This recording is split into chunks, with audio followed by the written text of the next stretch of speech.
On April 17, 1943, a B-17 pilot took off from England with a critical problem. His bomber was badly damaged and losing altitude fast. Facing near-certain death, he made an impossible landing that saved 8 lives. This moment changed emergency procedures for Allied crews for the rest of the war. In late spring 1944, England's airfields buzzed with an uneasy energy. The 8th Air Force crews prepared for another day of bombing missions over occupied Europe. Each morning, men climbed into B-17 flying fortresses, fully aware that many would never see England again. The B-17 was more than just a bomber. It was both shield and fate for the crews. Its rugged design and heavy armor gave them a fighting chance against enemy fighters and flak. Still, the dangers were constant. Every mission pushed the limits of men and machine. On this day, one B-17 crew faced a nightmare few could imagine. Their aircraft suffered severe battle damage deep over hostile territory. The pilot, trained to handle combat situations, suddenly found himself facing a broken plane and a critical decision. He carried not only the weight of the machine, but the lives of 8 men on board. Damage to the aircraft made controlled flight almost impossible. Enemy fire had shredded key systems. Losing altitude meant death. Staying aloft meant risking a crash or capture. The pilot had to perform a landing. No one expected a landing that defied the odds and tested every skill he had. This is the story of that day. How one pilot's choice and skill changed what crews could expect when returning from combat. How a single landing rewrote the rules for survival in the air war. In a conflict defined by precision, courage, and toughness, this moment stands out. It shows the human side behind the machines. The harsh reality crews faced every time they took off. This story is about more than a broken bomber. It's about the men who flew them, the decisions that saved lives, and the lessons that shaped the fight for the skies. The B-17's armor was strong, but it was the pilot's resolve that made the difference. On a cold dawn in early 1944, a B-17 bomber crew gathered on the tarmac of their airfield in England. The pale light barely cut through a thick gray sky hanging low over the base. Faces were drawn tight against the chill as the men checked their gear one last time. The pilot moved steadily down the line, voice calm but eyes sharp. He inspected each crew member, searching not for smiles but for any sign of hesitation. Every man knew the stakes. This mission was different, a deep strike into enemy territory far beyond familiar ground. Behind them, ground crews worked quickly. Bombs were loaded into the belly of the B-17. Fuel tanks filled to capacity. Engines coughed and sputtered to life, a noisy reminder that soon the crew would be in the air, miles from safety. The sky overhead remained a solid sheet of gray, low and heavy. Visibility would be limited at altitude. Weather like this could protect them from enemy fighters, but it also made navigation more dangerous. They had to fly straight and steady. Orders came down from command. The target was an industrial complex deep inside Germany. Disrupting production, there would slow the enemy's war effort. But it meant flying through heavily defended airspace, with flak batteries ready and fighters on patrol. The crew climbed aboard the bomber in silence. One by one, they took their station's pilot, co-pilot, navigator, bombardier, gunners. The heavy hatch slid shut with a final thunk. Inside the cramped fuselage, tension settled like a weight. The pilot's hand hovered over the controls for a moment. He looked back through the cabin at his men. There was no need for words. The glance was a silent promise. They would get through this together. The massive bomber began to roll forward. The engine's drone filled the air, steady and powerful. The plane taxied to the runway, then accelerated into the unknown. In combat, preparation was everything. Here, every detail from gear checks to engine start set the stage for survival. The cold dawn and low sky were the crew's first challenges before even reaching the target. This mission would test more than skill. It would measure courage, and the unspoken bond between men facing danger side by side. The bomber's journey was just beginning, but already the weight of what lay ahead pressed on every soul aboard. The pilot's steady voice broke the silence one last time. "Let's get it done," he said. The words carried more than orders. They carried determination. The B-17 lifted off into the gray morning, climbing toward the clouds and the enemy beyond. Every moment forward was a step deeper into risk. The crew embraced the cold, the silence, and the vast sky. They were ready to face what would come. The future was uncertain. Their goal was clear. This was the start of a mission that would demand everything from these men and their bomber. They carried not only bombs, but the hopes of many waiting back home. The plane vanished into the low clouds. The war had moved into the air, and these men were at its front line. On March 7, 1944, a B-17 Flying Fortress joined a large bomber formation over central Germany. The mission was clear: hit vital industrial targets deep inside enemy territory. The problem was survival. The aircraft flew at 25,000 feet, engines droning steadily through thin, cold. Inside the bomber, the temperature hovered near freezing. Sweat dripped from the brows of crew members despite the cold. They wore heavy flight suits, gloves, and oxygen masks, but the tension made their bodies heat up. Every man had a job, every second mattered. The gunners scanned the horizon with sharp eyes. They looked for enemy fighters Messerschmitts and Focke-Wulfs that could attack at any moment. Their .50 caliber machine guns were ready, but these German planes were fast and agile. A single surprise could mean death. The pilot sat rigid at the controls, listening to radio chatter. Voices crackled through the static short, clipped tense. Commands moved from plane to plane, coordinating the vast formation. The pilot focused on keeping the B-17 in tight position, wings just feet from others, to maintain mutual defense. Suddenly, black puffs erupted around the formation flak shells, exploding in midair. The burst sent shards of metal flying. Flak was a known hazard, unguided but deadly, designed to shred aircraft at high altitude. The bomber shuddered violently as shrapnel tore through its left wing. The sound of tearing metal filled the cabin. Instruments flickered, and the wing's flaps stiffened. The damage was serious, but not immediately fatal. Inside, the radio operator winced as a loud blast rattled his eardrum. He clamped a trembling hand over his ear, trying to stay focused. Radio silence was nearly impossible, but constant chatter helped pilots avoid collisions and enemy attacks. Below, the German countryside sped past in a blur.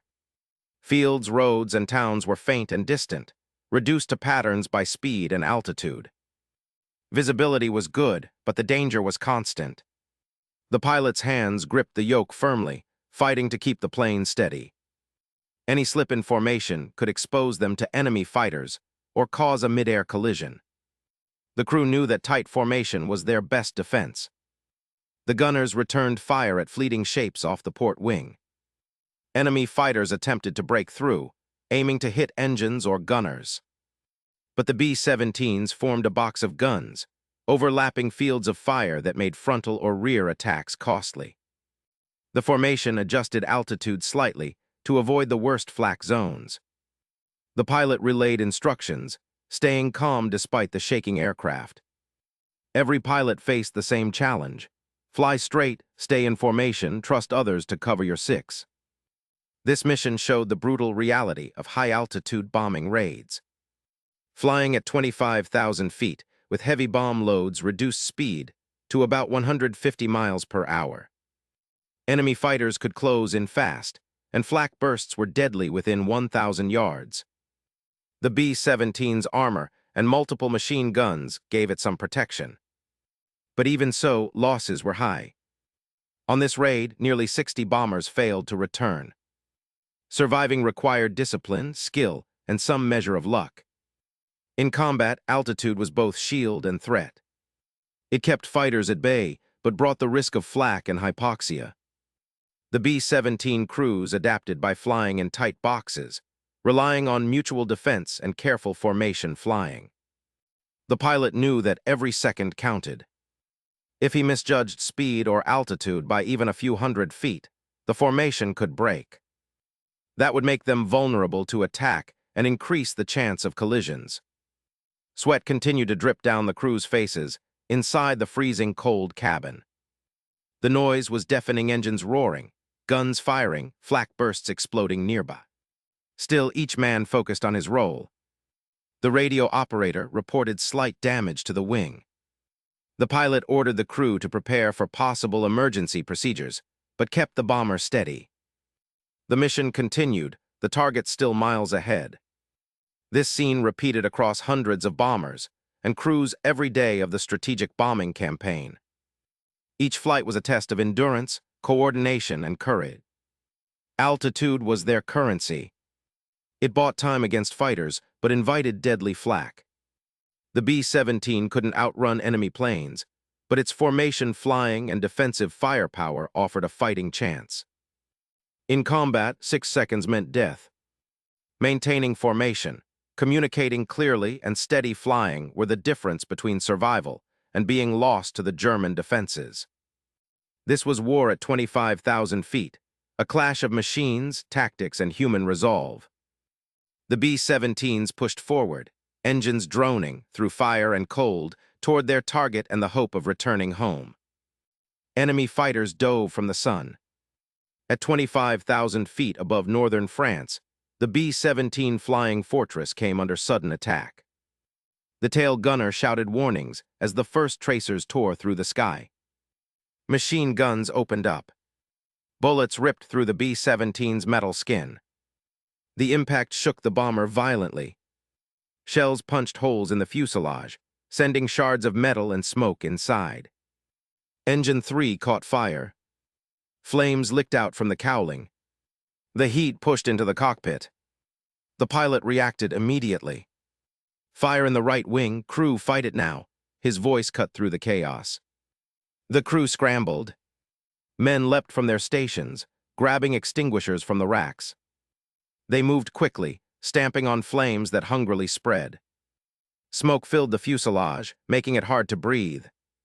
Coughing, crew members passed fire extinguishers down the narrow aisles. The intercom crackled with urgent voices. Another engine had been hit. The bomber was losing power fast. The pilot felt the plane sag. The controls grew heavier as the fire damaged critical systems. The B-17, built to take damage, was now a cripple in the air. He glanced at the co-pilot. Their eyes met briefly, exchanging a flash of fear. Neither spoke.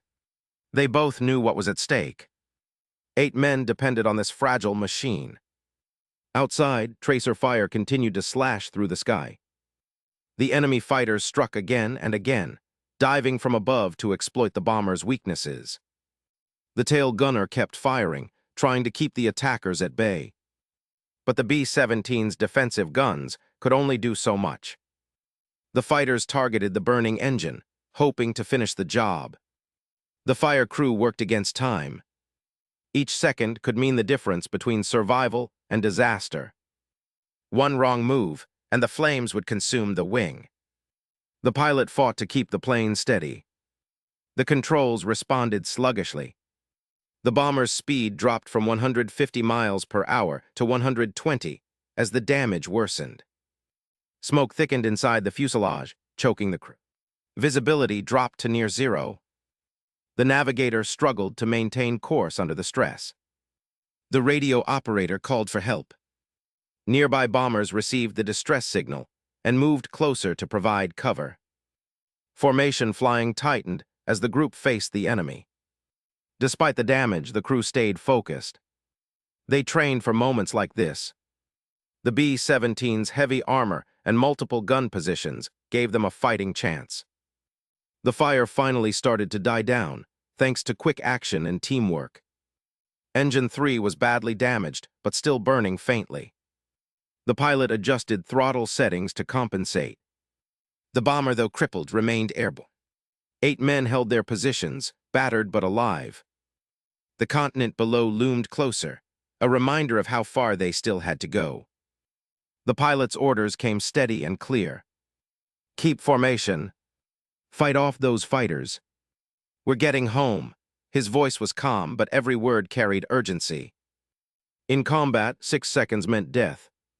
The crew's rapid response saved the plane from total destruction. Their training turned chaos into controlled resist. The B-17 limped on, slower and wounded but still in the fight. The fire, the fighters, and the damage had tested their limits. Yet they survived together. This attack showed the brutal reality of bombing missions over Europe. 8 men, 1 plane, and the cold metal sky. Every second counted. The pilot knew the risks. The crew accepted them. Their courage under fire was the difference between life and death. The B-17's armor and guns delayed the enemy. The crew's quick action stopped the fire from spreading. Together, they kept the bomber in the air.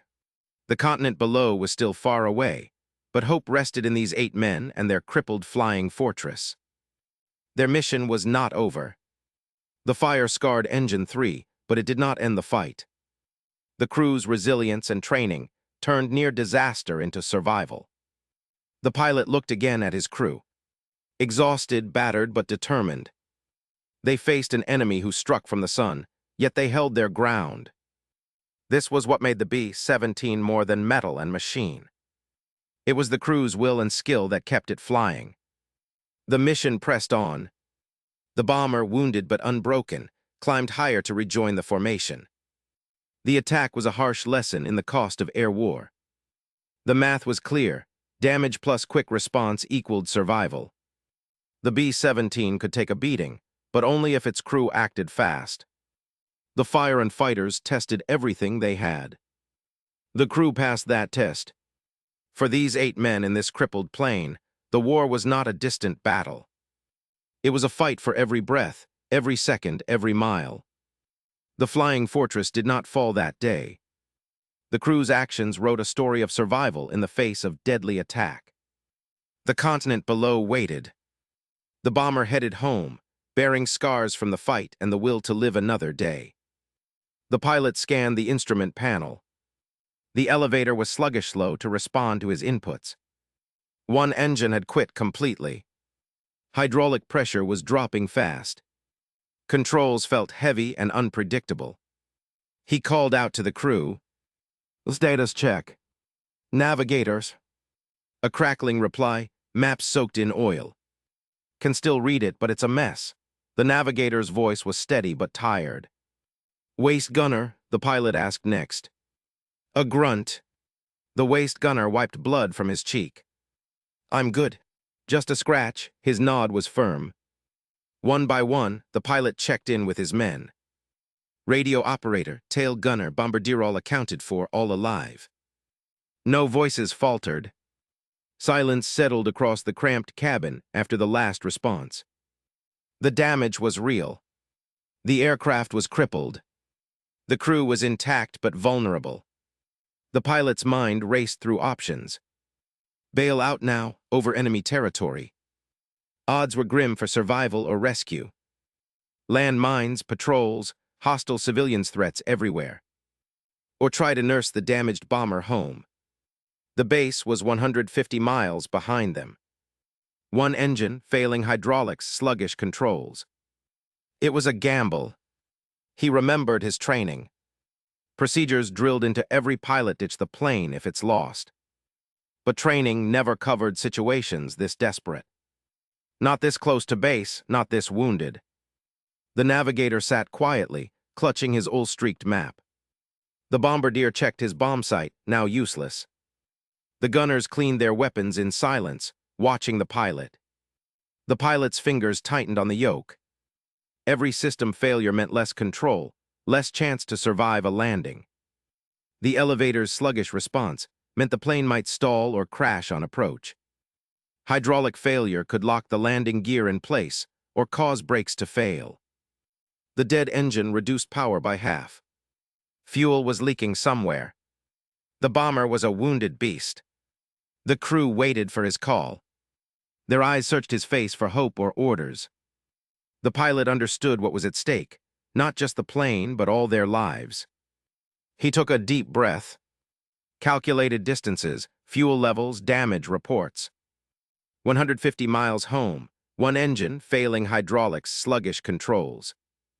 He spoke clearly, "We're going for home. Prepare for a rough landing." The crew stiffened, then nodded. They began securing loose equipment. They strapped in tighter. Every man focused on the single chance to survive. The pilot eased the throttle forward on the good engine. The bomber shuddered under the strain, but held steady in the thin air at 12,000 feet. Altitude was their currency now. Every foot gained gave the pilot more time to react, to line up the crippled bomber with the runway at base. He called the navigator, "Plot our course. Straight and steady. No detours." The navigator's fingers traced the oil-streaked map. Estimated time to base, 15 minutes. Fuel critical. The pilot closed his eyes briefly.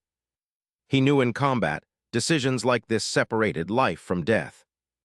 Hesitate, and the plane could fall from the sky. Commit, and the crew might make it home. Altitude turned into speed. Speed turned into survival. The wounded bomber crawled forward on one engine, slow and vulnerable.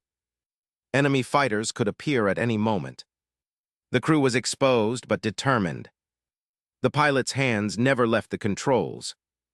He monitored every gauge, adjusted trim to compensate for the faulty elevator, braced for the hydraulic systems to fail completely.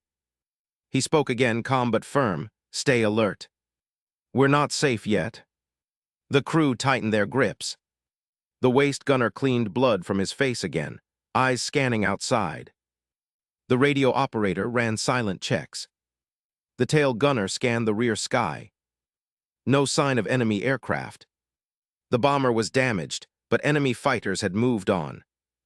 The pilot's plan was clear: keep the bomber steady, conserve fuel, and reach the home base runway before they ran out of options. This was not a textbook mission. This was survival by will and skill. In those moments, the crew trusted the pilot's judgment. He bore the burden of their fate. The damage was severe. The bomber was crippled. But the pilot chose hope over despair. He decided to fight for home, not surrender to the sky. In combat, 6 seconds meant death. Here, every decision counted toward life. The wounded aircraft limped forward, carrying its crew toward uncertain safety. The damaged B-17 turned westward, its heavy frame fighting the thinning air as it limped back toward England. The pilot gripped the controls tightly. The bomber's skin was scarred, the engine strained. Every mile closer to home was a fight against gravity and damage. Inside the cockpit, the co-pilot recalculated fuel consumption. Smoke had fouled one engine. They had less power and less range than planned. At their current rate, fuel would run out before touchdown if they didn't conserve every drop. The radio operator pressed the microphone. Static crackled over the channel. Then came a faint voice, barely audible. Rescue launches were waiting in the English Channel, ready to pick up survivors. The signal was weak, but it was a lifeline. The bomber's altitude was dropping steadily. The crew knew this was the final descent. The heavy machine was no longer able to hold its earlier cruising height of 20,000 feet. Now they stabilized around 10,000 feet, but that was still dangerously low with the channel below. To lighten the load, the crew began jettisoning weight. They tossed out guns and ammunition. Broken gear, too damaged to be useful, went overboard. Each item made a soft thud or splash behind them, but the bomber felt a little freer in the air. The pilot's hands shook once, a quick tremor on the yoke. He breathed deeply, forcing his mind to steady. The mission had pushed them through flak and fighters. Now survival depended on calm and precision. There was no room for error. Inside the cramped fuselage, the intercom remained quiet. The men listened closely to the engines, counting revolutions to judge the power left. Every cough or sputter from the engines signaled risk. The crew's focus was absolute. Home was close now. The white cliffs of Dover were somewhere ahead, beyond the cloud cover. But the landing would be their greatest challenge. The bomber was damaged, heavy, and low on fuel. Even a small mistake could mean disaster. The co-pilot updated the pilot on remaining fuel, just enough for one attempt to land. No second chances. The radio operator tried again, sending a final message to the rescue boats. They were prepared, but hoped they wouldn't be needed. The pilot ran through landing checklists from memory. Systems were failing or offline. Navigation instruments flickered. The bomber responded sluggishly to controls. Every decision was critical. The crew braced for impact. They secured harnesses and prepared for the jolt. Flight engineers monitored engines, ready to cut power if needed. The bombardier kept watch ahead, signaling obstacles. The pilot lined up with the runway, descending steadily but cautiously. The bomber shook with turbulence and damage. The weight felt like it had doubled. Speed was too low for full control, but too fast for precise landing.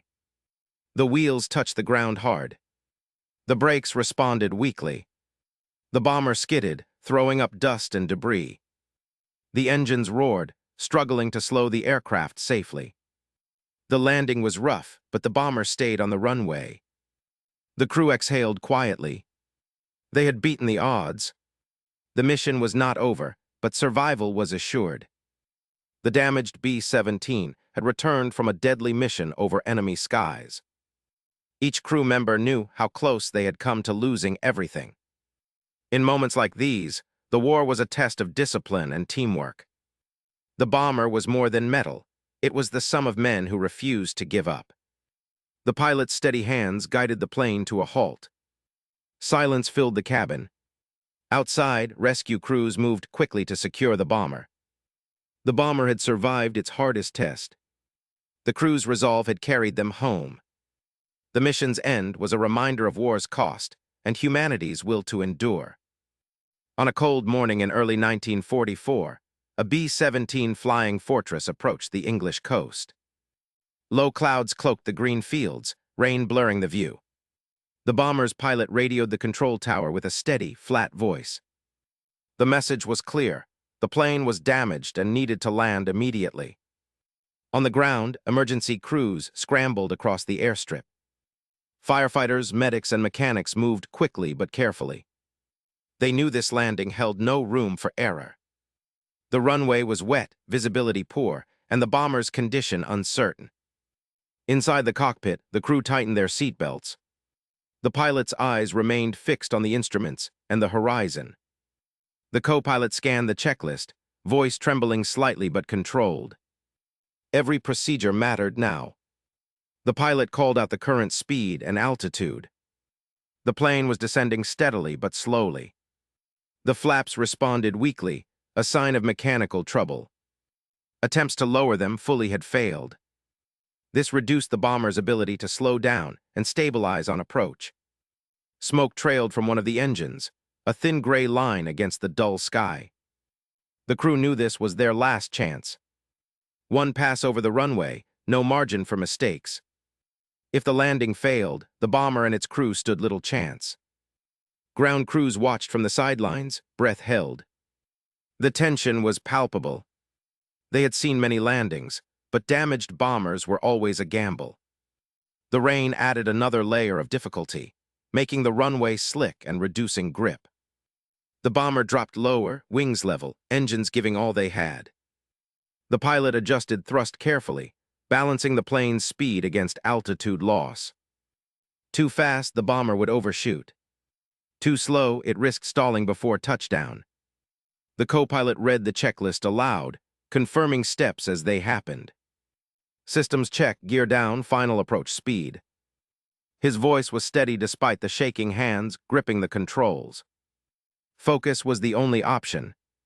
The radio crackled with updates from the control tower. Wind was steady but gusting near the surface. The pilot acknowledged, calculating the best moment to flare the plane before landing. Flare meant raising the nose slightly to reduce descent rate and touchdown gently. The flaps remained stubborn. The limited lift increase meant the plane couldn't slow as much as desired. Pilots rely on flaps to increase drag and reduce speed during landing. Without them, the bomber had to maintain a higher speed, increasing landing risk. The pilot called out the airspeed, 120 miles per hour. The bomber was heavier than usual, fuel still on board, plus battle damage adding drag and imbalance. The margin for error narrowed. As the wheels approached the runway, the pilot pulled the control column back for the flip. The bomber's nose lifted slowly. The main wheels touched down first, bumping against the slick surface. The plane shuddered but stayed steady. Smoke from the damaged engine thickened, trailing behind as the bomber rolled along the runway. The pilot immediately applied brakes. The wet surface made stopping difficult. The bomber's weight pushed momentum forward. Emergency vehicles moved quickly alongside the runway, ready in case of fire or crash. The crew listened for any sign of failure: tires bursting, brakes locking, structural damage. The bomber slowed gradually. The crew inside held their positions, focused. The co-pilot continued the checklist, ensuring engine shutdown and safety measures went smoothly. The pilot maintained control until complete stop. Finally, the plane came to a halt.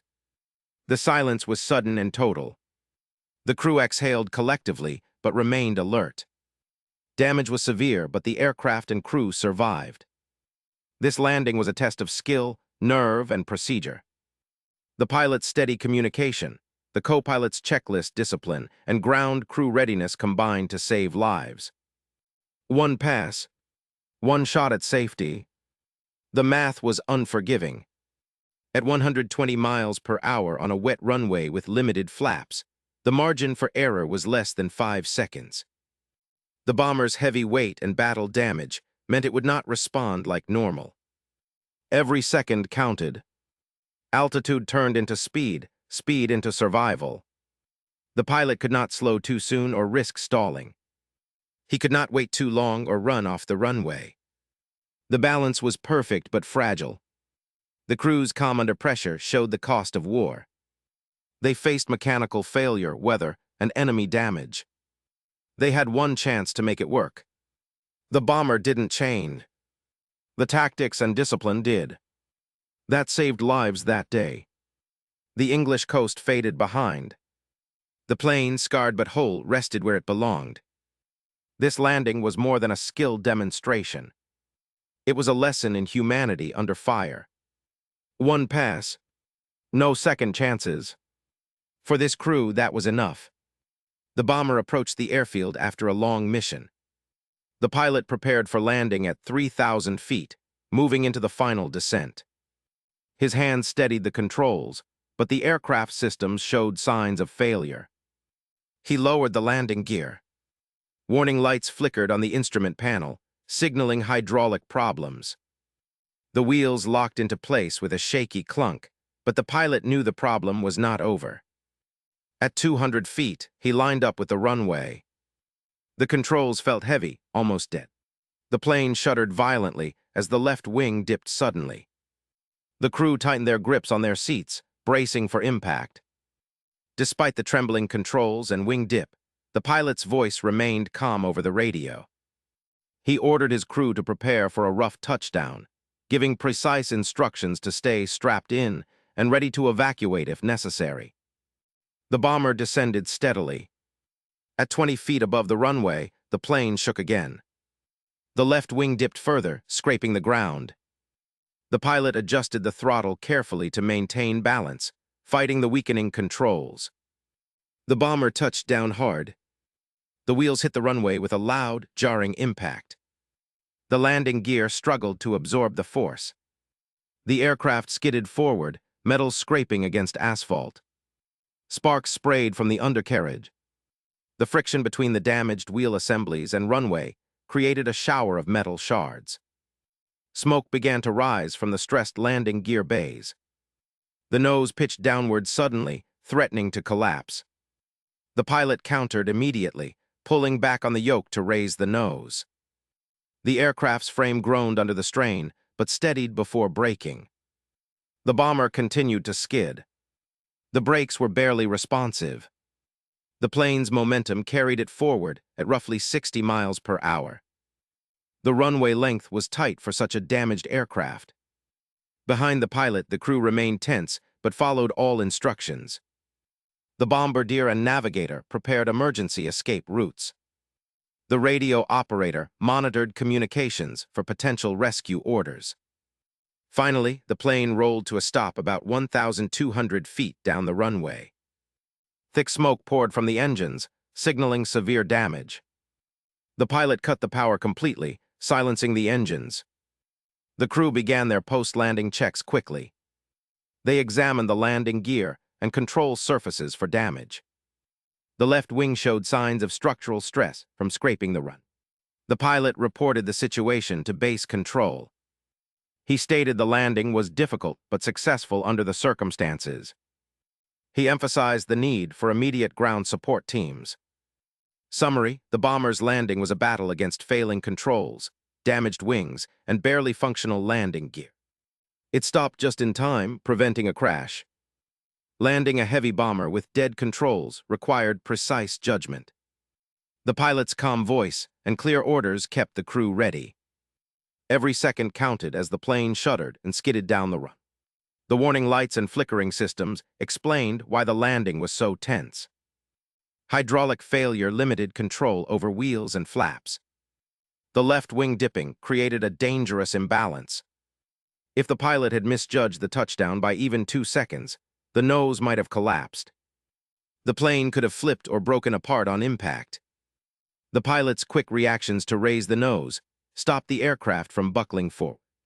Controlling a skidding bomber at 60 miles per hour on a short runway was a feat of skill. The sparks from the undercarriage told the story of severe damage from metal scraping the runway surface. This rough landing saved the plane and the crew. The smoke pouring from the engines showed internal damage, likely from overheating or mechanical failure after the rough touchdown. In combat or after missions, landing was as dangerous as flying. The bomber's size and weight made controlled landings difficult when systems failed. The pilot's ability to keep calm under mechanical failure prevented disaster. His final orders ensured the crew was prepared to abandon the aircraft if needed. This landing was a test of endurance, precision, and team. The pilot fought the dead controls. The crew stayed sharp and followed instructions. The damaged bomber survived the landing, but would require extensive repairs. The mission was over, but the fight to save the aircraft continued on the ground. The pilot's skill turned what could have been a crash into a successful emergency landing. His calm voice became the anchor for the crew in their moment of crisis. The bomber didn't glide softly to a stop. It shuddered, skidded, and groaned under stress. But it stayed on the runway. That was the victory. This scene shows that in war, the danger never ended until the wheels were safely on the ground. Landing with dead controls was a final battle. The aircraft did not fail the crew. The crew did not fail the aircraft. Together, they survived a near disaster. The moral here: human skill and calm under pressure saved lives when machines faltered. The pilot's steady commands and the crew's readiness made the difference. The bomber's hard landing echoed the broader war struggle: relentless, harsh, but survivable through discipline and teamwork. In this moment, humanity shone through metal and smoke. The pilot's calm voice was more than orders, it was hope. This landing was not just a technical feat. It was a testament to the resilience and courage of those who flew and fought in World War II. Silence fills the cockpit. The pilot sits still, breathing shallow. Around him, 8 men stare ahead, alive but stunned. The bomber's engines have stopped. Outside, emergency crews rush forward. They pull open the hatches, metal groaning under the strain. One by one, the crew stumbles out. They cough hard, blinking against bright daylight. Their lungs fill with clean air after the smoky cockpit. The pilot is last to leave. He pauses, hand resting on the bomber's battered skin. The fuselage bears deep scars, bullet holes, dense, torn metal. Officers gather nearby, clipboards in hand. They step carefully around the plane, taking notes and asking questions. Each detail matters. How many enemy fighters attacked? How much ammunition was spent? Who fired which guns? Every piece of information helps understand the fight. The crew stands close together, a tight group shaken but whole.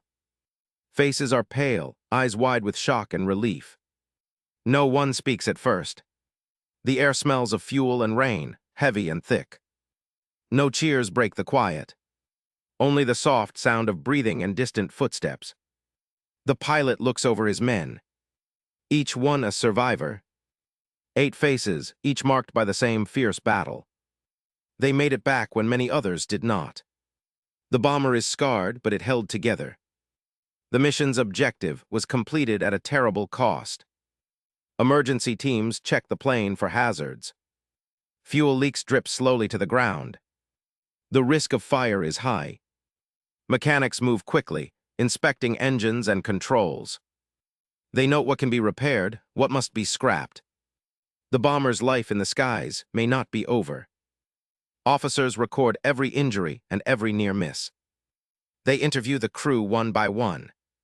Questions are precise. Where was your position when flak hit? How many fighters did you count? Did you lose any guns? The crew answers steadily, the adrenaline fading but clarity remaining. Outside the immediate chaos, the airfield continues. Other bombers return or prepare for the next mission. The men here remain rooted to the spot, still processing what just happened. The routine of war presses on, but for now, a moment of quiet reigns. The pilot finally speaks. His voice low, steady. We flew through fire and came back. That's all that matters. Around him, his crew nods. They share an unspoken bond forged in survival. No words can fully capture the cost, but the relief is clear. The bomber's scars tell the story. Each hole and dent marks an enemy bullet or flak shell it survived. The plane carried a dozen men into the heart of danger at 25,000 feet. Wind and cold, enemy guns and fighters all tested its limits. The aircraft lived through the storm. For these men, survival was chance and skill. They dodged death by seconds and decisions. If the pilot had delayed his turn by a moment, or if the gunners had missed their targets, the result would be different. In combat, timing and precision meant life or death. The crew moves slowly toward the briefing tent. Their bodies ache, minds racing. They know the next mission looms. The war does not pause for relief. But for now, they hold on to the fact they return together. 8 men alive against overwhelming odds. The scene closes without celebration. There is respect for what was lost and what was saved. The pilot's hand lingers on the bomber's skin one last time. A silent thanks to the machine that carried them home. The crew's unity will carry them forward. This moment of calm after the storm reveals war's harsh reality. Survival is rare and precious. It is neither victory nor defeat, just the hard fact of making it through. The bomber crew stands as a testament to endurance and humanity amid conflict. No cheers, only relief. The war continues. But this crew's story reminds us, behind every plane, every mission, are men who faced death and lived. Their fight was for each other, for survival, and for a hope beyond the guns. The aircraft didn't chain. The men didn't chain. But this shared moment of survival echoed far beyond the airfield. It was proof that even in destruction, humanity endured. That was the hardest lesson of all. The crew sat together in a cold, dimly lit room. Outside, the air felt heavy with winter's chill. Inside, the silence was thick. They had just returned from a mission that pushed their B-17 to its limits. Now they had to explain what happened. The pilot leaned forward, his voice steady but low. He began recounting every detail of the flight. The controls felt different that day. The plane responded slower than usual. The engines strained under the weight of damage. At 10,000 feet, he had to decide, follow standard procedures or take a gamble. He described the moment clearly. I realized the left wing was losing fuel fast, he said. The gauges showed less than half what they should. We were losing altitude. I had to choose between trying to limp back or pushing forward to the target. His hands trembled slightly. He clenched them on his knees. If I miscalculated, we would crash. But turning back meant flying through enemy territory with no cover. I gambled on continuing. The commanders around the table listened without interrupting. Their faces were hard, unreadable. They took notes silently. One of the senior officers nodded once, but said nothing. They had seen many risky flights, but this one was different. The pilot had broken protocol. Engineers sat nearby, poring over detailed diagrams and the B-17's maintenance logs. They compared the pilot's account to the damage found on the aircraft. One pointed out the cracked fuel line on the left wing. Another noted the partial failure of the hydraulic system. There was no sign of sabotage, an engineer said. This was battle damage, and it nearly cost them the plane. They marked which systems had worked as expected and which had failed. The bomb bay doors had jammed, but the crew had released the payload manually. The radio equipment was partially operational. The autopilot was offline. The pilot insisted he had followed procedures. I checked the manuals again and again, he said. The training didn't cover losing fuel on one wing and flying blind through enemy flak. The room was silent for a moment. One by one, the men began to speak. The bombardier talked about the moment the flak started. It was like a storm, he said. We knew the sky was going to be dangerous, but nothing prepared us for the damage that hit. The navigator added details about the route. We had to adjust constantly. The plane was heavier on one side. I kept recalculating, hoping to keep us on course. The radio operator described the silence between transmissions.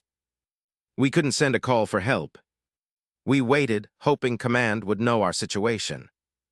The crew's fear was clear but measured. They trusted the pilot's decisions. The silence before the landing was the hardest part. Everyone knew the plane might not make it to the airfield. The flight engineer spoke last. He explained the repairs they would need. The left wing's fuel tank needs complete replacement. The hydraulic leaks mean we can't trust the landing gear to respond properly. The pilot sat quietly, eyes downcast. His hands still shook from the stress. He had risked everything, and his crew had survived. But the cost was clear.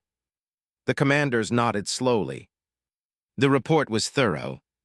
The pilot's gamble had saved the plane and crew, but exposed gaps in training and procedure. The room's coldness matched the gravity of their discussion. This mission showed the limits of manuals and the importance of human judgment in war. The pilot finally spoke, voice steady but quiet. We survived because we adapted. Because we trusted each other. The debrief ended with no applause or celebration. Just the hard truth of survival. The crew would fly again. But this mission would be remembered how risk and skill met on a cold day over enemy territory. The lessons were clear. Procedure could guide but could not cover every danger. In combat, every decision counted. The pilot didn't just fly the plane. He carried his crew's lives on a thin line.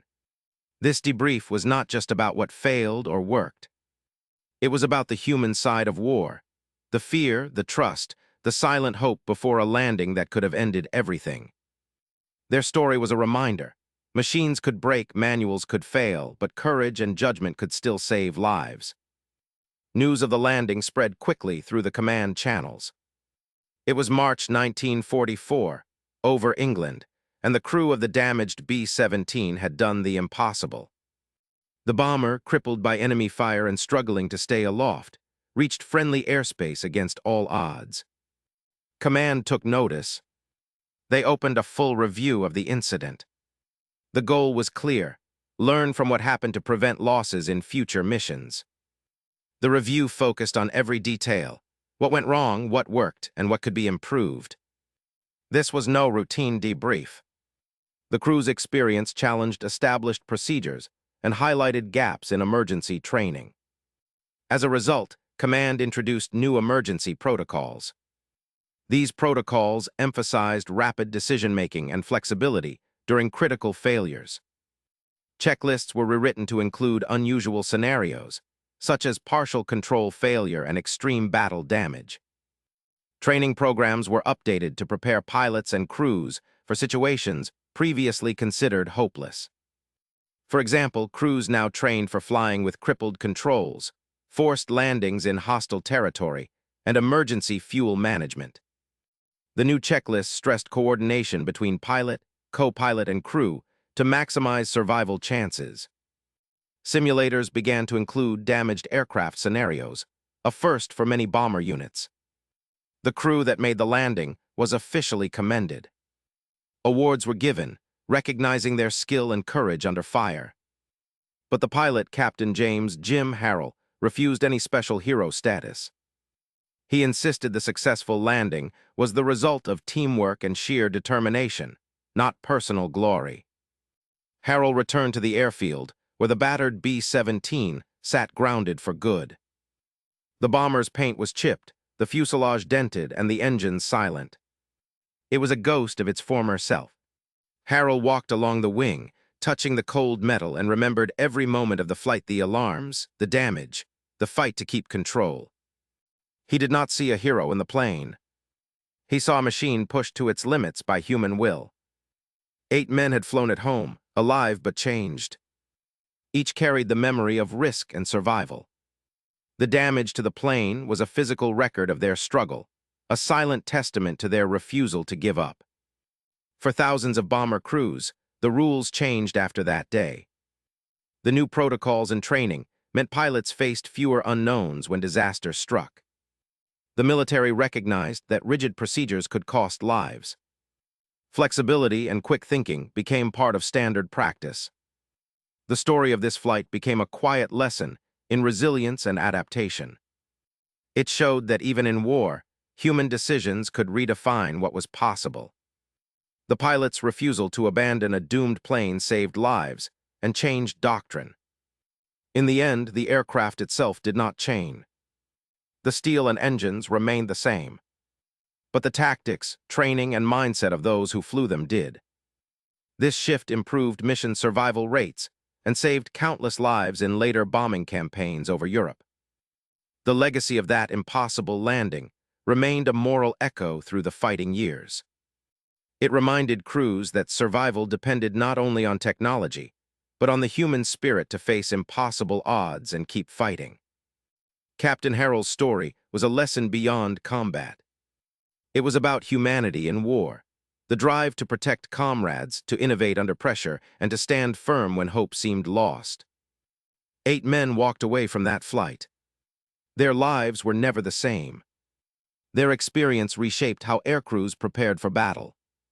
And it all started because one pilot refused to give up. The B sat silent on the rain-soaked airfield. Its engines were cold. Scars from battle marked its metal skin. The pilot stood nearby, recalling the critical seconds that separated hope from disaster. 8 men survived because steady hands made the right choices under intense fire. This moment was not just about one crew. It marked a shift across the entire Air Force. Emergency procedures were rewritten based on what happened during that mission. These new protocols saved countless lives in battles that followed. The lessons learned turned near tragedy into survival. The crew flew again, but nothing was quite the same. Manuals changed, reflecting the experience of those 8 survivors. Pilots carried new knowledge in their minds how to react when machines failed or chaos struck.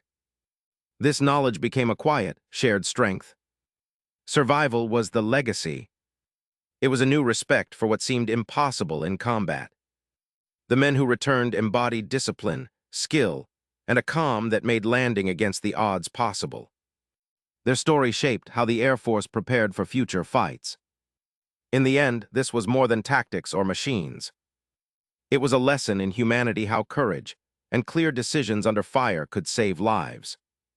The B-17's battered frame stood as a testament to endurance and the price of survival in war. The aircraft didn't change.